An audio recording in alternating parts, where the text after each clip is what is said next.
Section 5. The particle nature of light, the photon. Up to this point, Einstein's theory had successfully explained every observation of the photoelectric effect. But it also raised a much deeper question. If light is made of tiny packets of energy, are these packets actually particles? Einstein proposed that they are. These particles of light are called photons. Unlike ordinary particles such as electrons or protons, a photon has no rest mass and no electric charge. Yet it carries both energy and momentum. The energy of a photon is given by E is equal to h nu, where E is the energy of the photon, h is Planck's constant, nu is the frequency of light. Einstein also showed that every photon possesses momentum, even though it has no mass.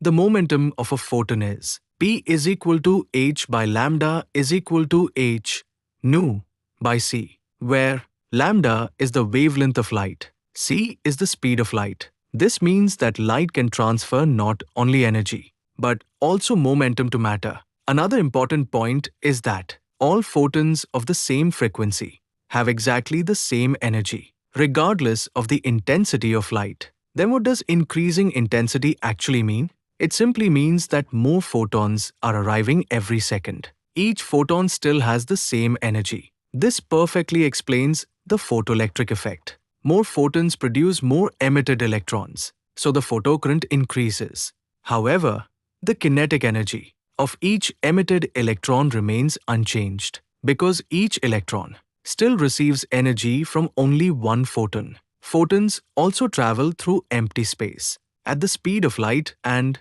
are not deflected by electric or magnetic fields, since they carry no electric charge. Whenever a photon interacts with matter, the total energy and total momentum are always conserved. The photon may be absorbed, emitted, or scattered, but the laws of conservation remain valid. The particle nature of light was later confirmed experimentally by Compton's X-ray scattering experiment, providing strong evidence that light truly behaves like a stream of particles, while still showing wave behavior in phenomena such as interference and diffraction.